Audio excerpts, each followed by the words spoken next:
नमस्कार, मैं हूं दीपाली राणा। आप देख रहे हैं योर मनी, हमारा स्पेशल शो जो हम लाते हैं आपकी हेल्प करने के लिए, आपके पोर्टफोलियो रिलेटेड क्वेरीज को सॉर्ट करने के लिए। कोई भी सवाल आपके पास है आपके एग्जिस्टिंग पोर्टफोलियो को लेकर, आपकी फाइनेंशियल प्लानिंग को लेकर, तो आप योर मनी में आकर पार्टिसिपेट कर सकते हैं। कैसे ले सकते हैं सर? सबसे पहले कीजिए तरीका नोट। आप व्हाट्सएप, ईमेल या सोशल मीडिया प्लेटफॉर्म्स के साथ जुड़ सकते हैं। 7045220000 हमारा व्हाट्सएप नंबर है। ईमेल है yourmoney@nw18.com। फेसबुक, ट्विटर पर जाएंगे तो ये शो आप लाइव भी देख सकते हैं और अपनी क्वेरीज पोस्ट भी कर सकते हैं #आस्क योर मनी लिखकर। आज आपकी सभी क्वेरीज को आंसर करने के लिए मनी फ्रंट के को फाउंडर और सीईओ मोहित गांग हमारे साथ मौजूद हैं। मोहित, नमस्कार, स्वागत है आपका। और काफ़ी सारी क्वेरीज हमें मिली हैं, फटाफट से उनको शामिल करने की कोशिश करते हैं। ज़्यादा से ज़्यादा क्वेश्चंस को इनकॉर्पोरेट करेंगे आज के शो में, और इसीलिए पहले व्यूअर भी हमारे साथ कनेक्टेड हैं। सुहेल है नासिक से अपना सवाल पूछने के लिए, तो पूछते हैं क्या सवाल है उनका। सुहेल, नमस्कार, बताइए क्या क्वेश्चन है, क्या पोर्टफोलियो है आपका, बताइए डिटेल्स। जी नमस्ते ma'am, and good evening Mohit sir as well. मेरा पोर्टफोलियो ऐसा है कि मैंने अभी नया ही इन्वेस्टमेंट स्टार्ट किया है म्यूचुअल फंड में, और अभी पोर्टफोलियो वैल्यू ओके 2 लाख है। एंड अभी फ़िलहाल मैं निपॉन इंडिया स्मॉल कैप में 20,000 का एसआईपी कर रहा हूँ, बंधम स्मॉल कैप में 5,000, मोतीलाल ओसवाल मिड कैप में 5,000, निपॉन लार्ज कैप ओके में 5,000 और पराग पारिक फ्लेक्सी कैप में 5,000। तो ये मेरा 40,000 का हो गया। मेरा एक्चुअली 70,000 पर मंथ एसआईपी में डालना है मुझे, तो 40 इज़ डन, बट 30,000 के लिए मुझे सजेशन चाहिए था सर से, और जो मैं ऑलरेडी कर रहा हूँ उसके लिए मतलब मैं वो सही है या मुझे चेंजेस करने चाहिए ऐसा। और मैंने अपना टारगेट भी दिया है ऑलरेडी, तो अगर टारगेट भी आपको जानना है तो मैं ओके। आपको बता सकती हूँ। हाँ नहीं, टारगेट की डिटेल्स हमारे पास है, मैं मेंशन कर देती हूँ, स्क्रीन्स पर भी है। 12 साल में बेटे की एजुकेशन के लिए 50 लाख, 18 साल में बेटी की एजुकेशन के लिए 50 लाख, 20 इयर्स में बेटे की शादी के लिए 50 लाख, और 22 इयर्स में बेटी की शादी के लिए 50 लाख, और अपने रिटायरमेंट के लिए 22 साल बाद 4,40,00,000 की मंथली एसआईपी। 2 लाख अभी पोर्टफोलियो में इकट्ठा हुए हैं, 5% स्टेप अप कर रहे हैं, और 30,000 की एडिशनल एसआईपी भी करनी है। कौन से हैं एग्जिस्टिंग फंड्स, डिटेल्स शेयर कर देते हैं। Nippon India small cap 20,000 per month, 5,000 each ये डाल रहे हैं। Nippon large cap, Parag Parikh flexi cap, Motilal Oswal mid cap और बंधन स्मॉल कैप। बताइए क्या राय रहेगी? जी अ, दीपाली जी बहुत बहुत शुक्रिया। और सुहेल जी, देखिए आपने पोर्टफोलियो बहुत शानदार बनाया है। तो जो स्कीम सिलेक्शन है आपका वो काफ़ी अच्छा और बेहतरीन है। आपने सारे ही मार्केट कैप्स को अच्छे से कवर किया है, large cap, flexi cap, mid cap, small cap, और सबकी उम्दा स्कीम्स आपने अपने पोर्टफोलियो में सेलेक्ट किए। तो यहाँ पर मुझे कोई कम बेशी नहीं दिख रही है, आपने काफ़ी अच्छी तरह से अपना पोर्टफोलियो बनाया है। अब अगर आप जो 40,000 रुपए का एसआईपी है, उसे बढ़ाकर 70,000 करना चाहते हैं, तो मेरी सबसे पहली राय रहेगी कि अभी का जो आपका टिल्ट है, वो बहुत ज़्यादा स्मॉल कैप हेवी टिल्ट है। 25,000 रुपए 40 में से फिलहाल आपके 2 स्मॉल कैप फंड्स में जा रहे हैं, और लार्ज कैप का जो एलोकेशन है, वो बहुत कम है। तो मुझे लगता है कि यहाँ पर जब आप 70,000 से सिप को रीस्ट्रक्चर करेंगे, तो सबसे पहले यहाँ पर एक पैसिव स्ट्रैटेजी का index fund, Nifty 50 index fund, चाहे वो आप बंधन का ले सकते हैं, आप प्रू आईसीआईसीआई का ले सकते हैं, एक वो शामिल कर लीजिए। वहां पर आप करीब 12,500 रुपए का एलोकेशन कर सकते हैं।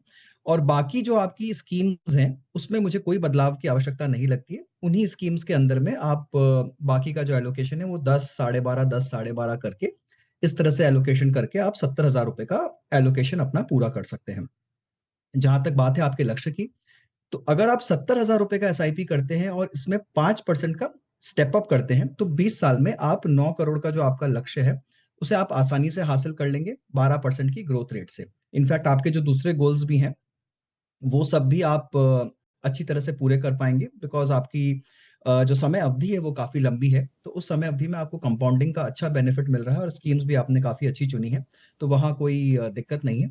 फिलहाल आपका पोर्टफोलियो काफी काफी छोटा है, तो वो पोर्टफोलियो को मैं एक तरह से अलग रख रहा हूँ। उससे आपको उसका जो इंक्रीमेंट आएगा उसको मैं अभी फिलहाल कंप्यूटेशन में नहीं ले रहा हूँ। पर overall scheme selection is very good, और आप अपने लक्ष्य को भी हासिल कर लेंगे। इसमें सिर्फ इतना ध्यान रखिए कि स्टेप अप करना बहुत जरूरी है, तो उसे प्लीज आप जरूर से जरूर करिए। ओके, तो आपके पोर्टफोलियो पर सलाह दी गई है सुहेल, बने रहिए, इन्वेस्टेड रहिए। और नया पोर्टफोलियो आपका किस तरीके का होना चाहिए एलोकेशन के हिसाब से वो बताया गया है। हालांकि जो फंड्स आपने पिक किए हैं उसमें बदलाव की ज़रूरत नहीं है, वो जो एडिशनल एसआईपी आप प्लान कर रहे हैं उसके हिसाब से बताया गया है। बंधन निफ्टी 50 इंडेक्स फंड में 12,500 रुपये डालिए, पराग पारिक फ्लेक्सी कैप में 12,500, निपॉन इंडिया लार्ज कैप में 10,000, 10,000 डालिए मोतीलाल ओसवाल मिड कैप में, और 10,000 बंधन स्मॉल कैप में 15,000 डालिए निपॉन इंडिया स्मॉल कैप में। और इस हिसाब से आप अपने पूरे पोर्टफोलियो, पूरे गोल्स को हासिल कर लेंगे। स्टेप अप करते रहें, यही आपके लिए सजेशन है।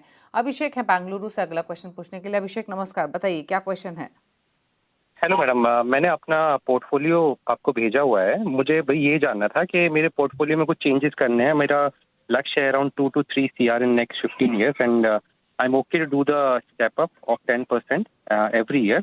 प्लस मतलब मेरे पास 2 लाख का लमसम अमाउंट है जो आने वाला है, तो मैं उसको भी इन्वेस्ट करना चाहता हूँ। तो कुछ फंड सजेस्ट कर सकते हैं किसमें वो लमसम अमाउंट मैं डाल सकता हूँ। आप पूछ लेते हैं क्या सजेशन रहेगा आपके लिए। जैसे आपने बताया 17,000 की SIP है और 1.25 लाख का लमसम इन्वेस्टमेंट करना है, 2 लाख का करना है, 2 से 3 करोड़ का लक्ष्य लेके चल रहे हैं। अच्छा, जो इनका एक्टिव पोर्टफोलियो है वो मैं बता देती हूँ फिलहाल, जहाँ पे ऑलरेडी SIP कर रहे हैं। इसमें है Nippon India power and infra 3,000, similar amount है पराग पारिक फ्लेक्सी कैप में 2,000 ईच डाल रहे हैं।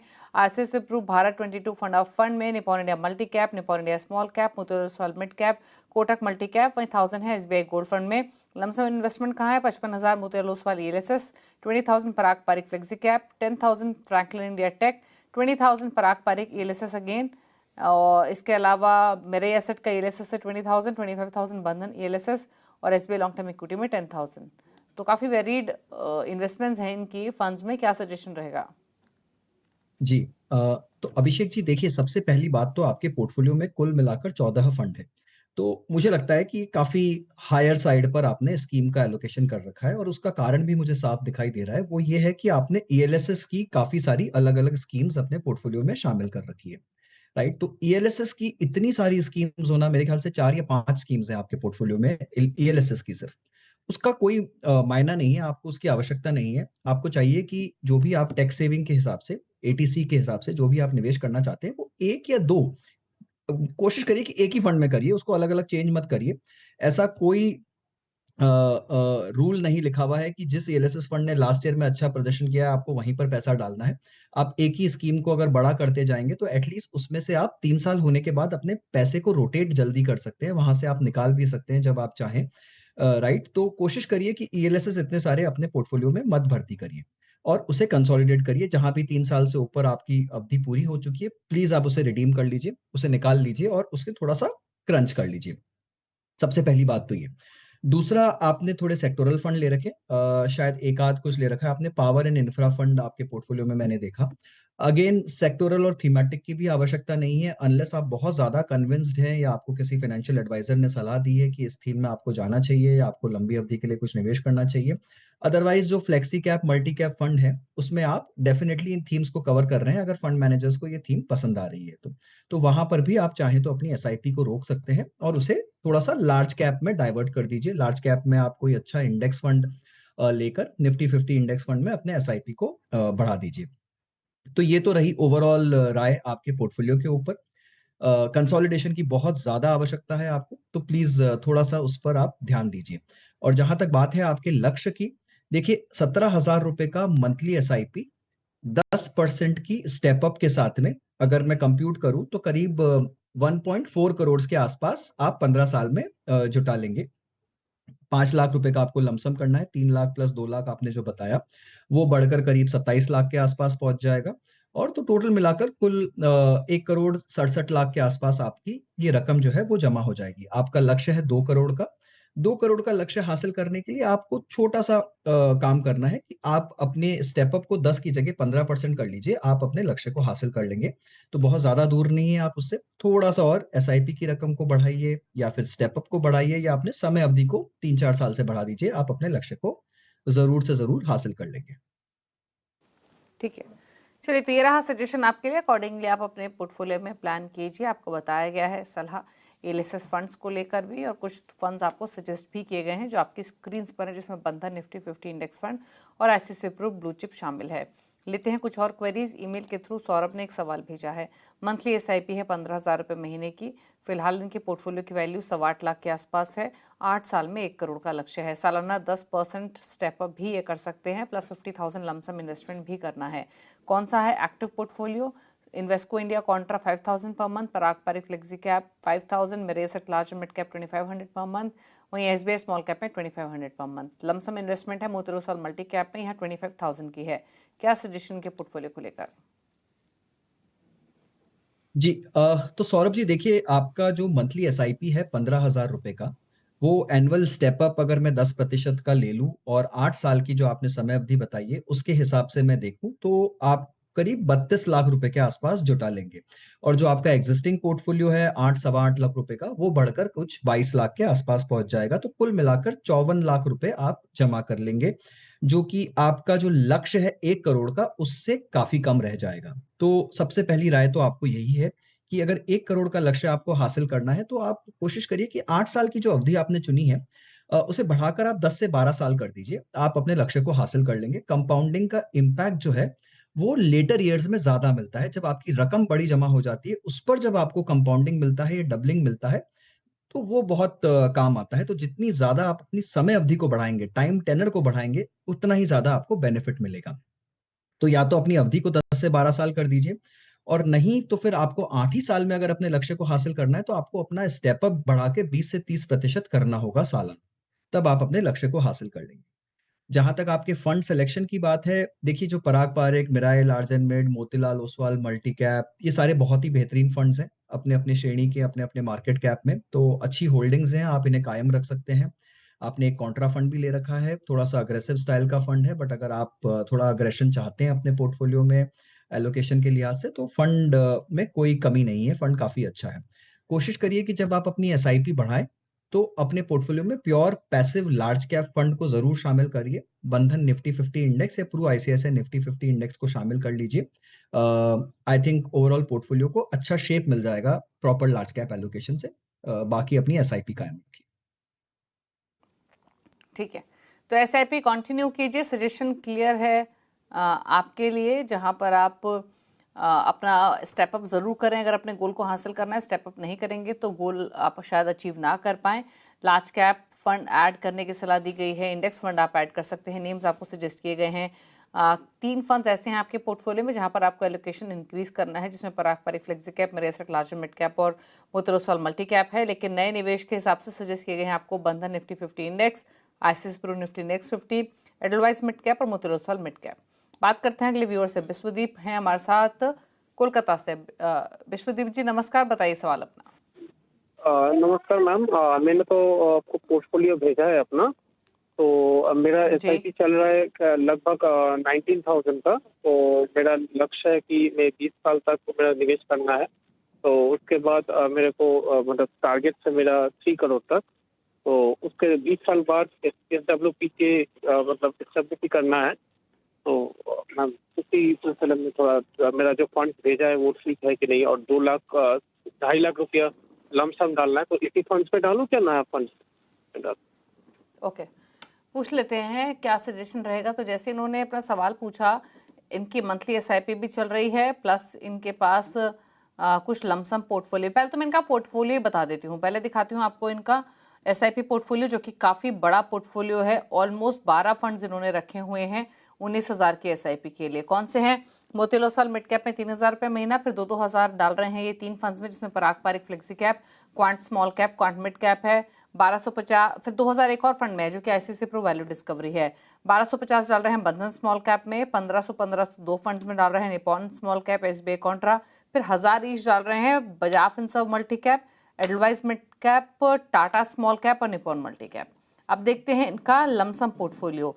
लमसम पोर्टफोलियो में इनके पास है एचडीएफसी डिविडेंड यील्ड 1 लाख, बंधन मल्टी एसेट 1 लाख, 80,000 है HDFC manufacturing, Aditya Birla PSU equity में 78,000, 50,000 है HDFC multi cap, Kotak multi cap में 40,000, मेरे एसेट ईएलएसएस में 25,000, एसबीआई मैग्नम मिड कैप में, और 50,000 है एचडीएफसी ओवरनाइट फंड में। तो इनका लमसम पोर्टफोलियो बहुत डिफरेंट है इनके एसआईपी पोर्टफोलियो से। 4 करोड़ का लक्ष्य है इनका 22 सालों में, और 4.5 लाख का और लमसम इन्वेस्टमेंट भी इनको करना है। एग्जिस्टिंग पोर्टफोलियो की वैल्यू लगभग 8.5 लाख है। बताइए जी, बहुत बड़ा पोर्टफोलियो है विश्वदीप जी आपका। 21 से 22 fund if I am not wrong. And देखिए, जो एक्चुअली दीपाली जी ने भी बात कही कि आपका जो लमसम पोर्टफोलियो है वो आपके एसआईपी पोर्टफोलियो से एकदम अलग है। और उसकी आवश्यकता नहीं है। ये आपके ज़रिए से मैं सारे निवेशकों को बोलना चाहता हूँ कि जहाँ आप लमसम निवेश करते हैं, जहाँ आप एसआईपी कर रहे हैं, वहीं उन्हीं स्कीम्स को कोशिश करिए कि उन्हीं स्कीम्स में अपना एडिशनल एलोकेशन भी डालें। अगर आपने सही मायने में एसेट एलोकेशन किया है, यानी आपने अच्छी तरीके से हर मार्केट कैप की श्रेणी को कवर किया है, हर इन्वेस्टिंग स्टाइल को कवर किया है, यानी large cap, mid cap, flexi cap, small cap, investing style यानी वैल्यू, कॉन्ट्रा, ग्रोथ, मोमेंटम और एक्टिव और पैसिव का अच्छा मिक्स किया है, तब आपको अलग-अलग सेक्टोरल थीमैटिक फंड अपने पोर्टफोलियो में शामिल करने की बिल्कुल भी आवश्यकता नहीं है। कोशिश करिए कि जहां आपकी एसआईपी जा रही है, उसी में आप अपने पोर्टफोलियो को बढ़ाते जाइए, लमसम के माध्यम से भी। सबसे पहली बात। दूसरी बात ये कि आपके पास 21 से 22 फंड है। कोशिश करिए कि इसे कम करके पहले 15 के नीचे लाइए और फिर 10 के नीचे लाइए। थोड़ा लंबा प्रोसेस हो सकता है, आपको टैक्स और एग्ज़िट इम्प्लीकेशंस देखने पड़ेंगे, तो उस लिहाज से ही काम करिए। अचानक से इसको करने की आवश्यकता भी नहीं है। तीसरी बात ये कि जितने भी थीमैटिक फंड है, जो आपने काफ़ी सारे ले रखे हैं अपने पोर्टफोलियो में, पीएसयू फंड है, डिविडेंड यील्ड है, मैन्युफैक्चरिंग फंड है, वो सारे जो फंड हैं, आप कोशिश करिए कि उनसे बाहर आ जाइए। उसकी कोई आवश्यकता नहीं है। एक अच्छे फ्लेक्सी और मल्टी कैप में वो थीम्स ऑलरेडी कवर हो रही हैं, तो यहाँ पर आप चाहें तो अपने पोर्टफोलियो से बाहर आ सकते हैं, एज़ इन उन थीमैटिक ऑप्शन से बाहर आ सकते हैं। एक और चीज़ जो मैंने नोटिस की, आपने ओवरनाइट फंड में एक छोटा-सा एलोकेशन डाल रखा है। अगर ये आपका इमरजेंसी कॉर्पस के हिसाब से कर रखा है, तो मुझे लगता है एलोकेशन थोड़ा छोटा है, आपको उसको बढ़ाना चाहिए। अगर ये ऐसे ही आपने पार्किंग के लिए डाल रखा है, तब आप उसमें डेट का कोई दूसरा एलोकेशन देख सकते हैं। आप ओवरनाइट की जगह उसे शॉर्ट टर्म लो ड्यूरेशन फंड में डाल सकते हैं। अगर आपके पास में 6 महीने, साल भर की अवधि है, तो आप उसे भी थोड़ा-सा देख सकते हैं। जहाँ तक बात है आपके लक्ष्य की, तो मेरी कंप्यूटेशन के हिसाब से जो आपका करंट 8.6 लाख का कॉर्पस है और जो नया 4.5 लाख है, वो दोनों मिलाकर आप कुछ 1.6 करोड़ के आसपास की रकम जमा कर लेंगे और आपकी ऑनगोइंग सिप भी मिला रहा हूँ मैं उसमें, जो कि 19,250 रुपए की है। तो लमसम, ऑनगोइंग सिप, ये दोनों को मैं मिला लूँ, तो 22 साल में 12% के हिसाब से आप सवा 2 करोड़ के आसपास की रकम को जुटा लेंगे। और सॉरी, उसमें मैं लमसम के अमाउंट को जोड़ दूँ, तो कुल मिलाकर 3 करोड़ 86 लाख रुपए के आसपास की रकम जमा हो जाएगी। तो सवा 2 करोड़ सिप से और बाकी लमसम से, ये मिलके आपकी रकम, आपका लक्ष्य जो है वो 4 करोड़ का है। उसे अगर आपको हासिल करना है, तो आपको अपनी एसआईपी को 1,000 रुपए से मंथली बढ़ा दीजिए, तो आप अपने 4 करोड़ के लक्ष्य को हासिल कर लेंगे। ये इसलिए पॉसिबल हो पाएगा क्योंकि आपकी अवधि काफ़ी लंबी है, 22 साल की अवधि है, तो आप अपनी एसआईपी को 20,250 कर लीजिए, आप अपने गोल पर पहुँच जाएँगे। एक आखिरी सवाल आपका था कि 4.5 लाख का लमसम एलोकेशन आप कहाँ कर सकते हैं? तो उसके लिए हमने एक छोटा-सा मॉडल पोर्टफोलियो दिया है, बट अगेन आप अपने ओवरऑल ऑब्जेक्टिव्स, फाइनेंशियल गोल्स को ध्यान में रखकर किसी अच्छे सलाहकार के साथ बैठकर इसको अच्छी तरह से फ्रेम कर सकते हैं। बट हमने एक बेसिक पोर्टफोलियो दिया है कि एक निफ्टी 50 इंडेक्स फंड, एक पराग-पारिक फ्लेक्सी कैप, ईडलवाइज़ मिड कैप और बंधन स्मॉल कैप, इसमें आप अपना एलोकेशन कर सकते हैं। कोशिश करिएगा कि नंबर ऑफ स्कीम्स को घटाएँ और सेक्टोरल थीमैटिक से बाहर आ जाएँ। ओके, चलिए, तो ये रहा सजेशन आपके कंप्लीट पोर्टफोलियो पर। अच्छा, एक चीज़ और मैं जानना चाहती हूँ आपसे मोहित। यूजुअली हम सेक्टोरल या थीमेटिक फंड्स की जब बात करते हैं तो उनको रिस्की कैटेगरी में प्लेस करते हैं। आमतौर पे कहा जाता है कि डाइवर्सिफिकेशन के लिए ज़रूरी नहीं कि आप सेक्टोरल फंड्स रखें, बट क्योंकि ये फंड्स एग्जिस्ट करते हैं तो कुछ तो रेलेवेंस होती होगी। अगर पूरे पोर्टफोलियो में यूजुअली इन्वेस्टर्स सेक्टोरल फंड्स रखें भी, तो कितना एलोकेशन मिनिमम करना चाहिए उस पॉकेट में, और अगर रखे भी सेक्टोरल फंड्स तो क्या उस सेक्टर की परफॉर्मेंस को रेगुलरली मॉनिटर करे, एक कंप्लीट लॉन्ग टर्म व्यू लेकर ना चले? बिल्कुल, बहुत ही अच्छा और एकदम क्या बोलते हैं, प्रैक्टिकल सवाल है दीपाली जी, क्योंकि हर पोर्टफोलियो में सेक्टोरल फंड होते ही होते हैं, तो ऐसा नहीं है कि आपको सेक्टोरल फंड नहीं रखने चाहिए। देखिए, हर पोर्टफोलियो के 2 हिस्से होते हैं हमारे लिहाज से, एक होता है टैक्टिकल और एक होता है आपका स्ट्रैटेजिक पोर्टफोलियो।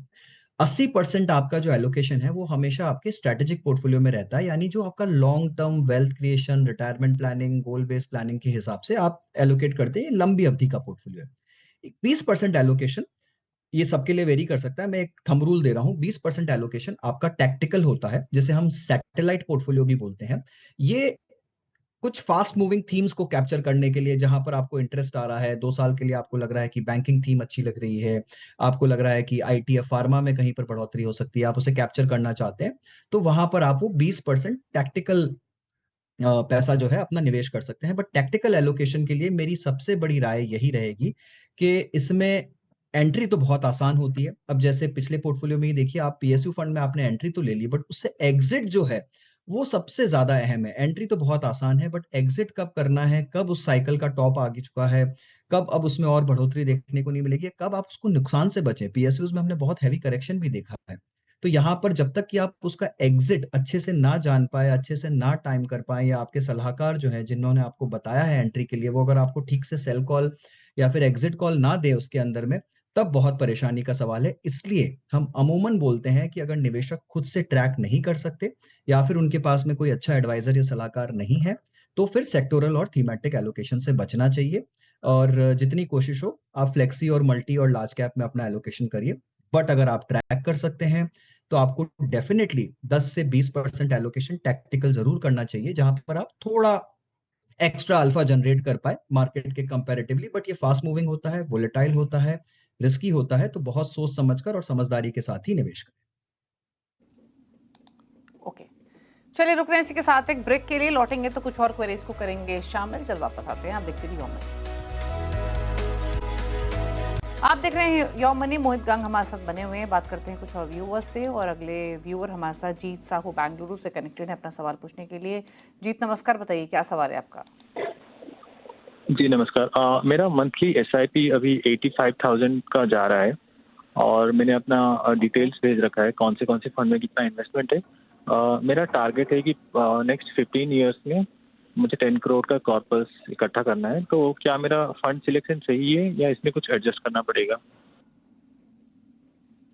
ओके, पूछ लेते हैं क्या सजेशन रहेगा। पहले मैं आपका पोर्टफोलियो बता देती हूँ मोहित को। इनके पास पराग पारिक फ्लेक्सी कैप है 20,000 per month, 10,000 per month ICC pru large and mid cap, 5,000 per month SBI contra, then again 10,000 ई 4 फंड्स में डाल रहे हैं, जिसमें quant small cap, quant multi asset, bank of India short term income और Motilal Oswal mid cap है। Total SIP इनके 85,000 के आसपास के 15 ईयर्स में 10 करोड़ का टारगेट है। एक चीज़ और जीत, आपने कब शुरू किया ये इन्वेस्टमेंट और पोर्टफोलियो की कोई वैल्यू है क्या अभी? हाँ, पोर्टफोलियो का करंट वैल्यू अराउंड 16 लाख है, और मैंने ये 3 साल पहले शुरू किया था। ओके, तो 3 साल पहले ये शुरू किया था आपने, और एग्जिस्टिंग पोर्टफोलियो पर अब राय ले लेते हैं। बताइए मोहित, इनका पोर्टफोलियो कैसा लग रहा है, प्लस इनके गोल कितना लाइकली है? जी, देखिए जीत जी, पोर्टफोलियो तो आपने काफी शानदार बनाया है। हालांकि इसमें मेरे कुछ सवाल है, और मुझे नहीं पता कि अभी आप इसका जवाब दे पाएंगे नहीं दे पाएंगे। आपने 2 डेट फंड शामिल कर रखे हैं आपने पोर्टफोलियो में, bank of India short term income fund और Aditya Birla medium term fund. देखिए बहुत अच्छी बात है अच्छे से डाइवर्सिफिकेशन करना, इक्विटी और डेट का सही कॉम्बिनेशन, फिक्स्ड इनकम होना ही चाहिए पोर्टफोलियो का। बट मुझे ये समझना बहुत जरूरी है कि ये आपने किस लक्ष्य के हिसाब से, किस गोल के हिसाब से एलोकेशन कर रखा है। अगर ये सिर्फ एसेट एलोकेशन है तो भी ठीक है, बट जहां तक मेरी राय रहती है, कोशिश करिए कि डेट का एसआईपी सिर्फ कोई शॉर्ट टर्म गोल के लिए हो तभी अच्छा है। जैसे मैं अपने खुद का एग्जांपल लेता हूं, मैं अक्सर एक डेट फंड में एसआईपी करता हूं जो कि मेरा ट्रैवल कोटा होता है। मुझे पता है कि अगले साल मुझे कोई एक ट्रैवल करना है, उसके लिए मुझे वॉटेवर 3 से 5 लाख रुपए जमा करने होंगे, ताकि ट्रैवल में समय मुझे एक साथ में रिडेम्पशन ना करना पड़े। तो उसके लिए मैं एक शॉर्ट टर्म डेट फंड में एसआईपी करता हूँ अक्सर। राइट, तो जब तक मुझे आपका गोल नहीं समझ में आता, मुझे इस एसआईपी का कारण नहीं समझ में आएगा। जितना हो सके कोशिश करिए कि डेट में आप लमसम निवेश करिए, बिकॉज वहां पर रिस्क इक्विटी की मात्रा में रिलेटिवली कम होता है, अनलेस आप डेट में कोई बहुत ही अग्रेसिव कैटेगरी चुनाव कर रहे हैं। यहाँ पर आपने शॉर्ट टर्म और मीडियम टर्म फंड ले रखा है जो कि बहुत रिस्की नहीं है। राइट, तो यहाँ पर आपको एसआईपी करने की आवश्यकता नहीं है। इसमें आप कोशिश करिए कि जब तक हो सके लमसम निवेश करिए। दूसरी बात यह कि आपका जो गोल है वो बहुत ही अग्रेसिव है। आपको 15 साल में करीब 4 करोड़ रुपए की रकम जुटानी है, सॉरी 10 करोड़ की रकम जुटानी है आपको। तो उसके लिहाज से आपको पोर्टफोलियो को एग्रेसिव स्वरूप देना पड़ेगा, यानी थोड़ा सा और इक्विटी का टिल्ट देना पड़ेगा। राइट, अगर 85,000 रुपए की आपकी मैं एसआईपी लूं तो वो 15 साल में 12% की रेट से बढ़कर कुछ 4 करोड़ के आसपास पहुंचेगी। अगर आपको ये रकम 10 करोड़ तक ले जानी है तो आपको अपनी एसआईपी की रकम को 2,10,000 पर ले जाना होगा, या फिर करंट माहौल में 1,20,000 पर ले जाकर उस पे 10% का सालाना स्टेप अप लगाना होगा, तब आप अपने 10 करोड़ के लक्ष्य को हासिल कर पाएंगे। तो देखिए, सबसे पहले तो आप अच्छे से असेस करिए कि क्या आपको डेट फंड की आवश्यकता है अपने पोर्टफोलियो में, और है तो क्या आपका जो फिक्स्ड इनकम एलोकेशन है वो आपका पीएफ, पीपीएफ, एफडीज कहीं वहां से पूरा हो रहा है, कितना हो रहा है, नहीं हो रहा है, उस हिसाब से आप अपने डेट का एलोकेशन करिए। इक्विटी स्कीम्स का जहां तक सवाल है, आपके पोर्टफोलियो में एलोकेशन काफी अच्छा है, स्कीम काफी आपने अच्छी ले रखी है, तो वहां पर कोई बदलाव की ज्यादा आवश्यकता नहीं है। हाँ, बस एक जो नॉर्मल सी बात है जो मैं सभी को बोल रहा हूँ कि लार्ज कैप को इग्नोर मत करिए, अपने पोर्टफोलियो में एक अच्छा पैसिव निफ्टी 50 इंडेक्स फंड शामिल कर लीजिए। जब भी एसआईपी बढ़ाएं, आप जरूर से एक निफ्टी 50 इंडेक्स फंड में एसआईपी शुरू कर दीजिए, otherwise the portfolio is overall okay. चलिए, तो सलाह दी गई है आपके पोर्टफोलियो को लेकर, अकॉर्डिंगली आप बदलाव कर सकते हैं। इंडेक्स फंड ऐड करने की सलाह दी गई है और आपके बाकी फंड्स पर भी डाइवर्सिफाइड पोर्टफोलियो है, इन्वेस्टेड रहिए। बस फिक्स्ड इनकम में जो भी आपका एक्सपोजर आप करें, वो बेहतर स्ट्रैटेजी होती है। यही बातें आपको बताई गई हैं आपके पोर्टफोलियो पर। लेकिन चलिए, अब पूछ लेते हैं मोहित के टॉप 4 फंड्स उन तमाम व्यूअर्स के लिए जो लॉन्ग टर्म के हिसाब से एक नया पोर्टफोलियो क्रिएट करना चाहते हैं। बताइए मोहित, आपकी चॉइसेस क्या हैं?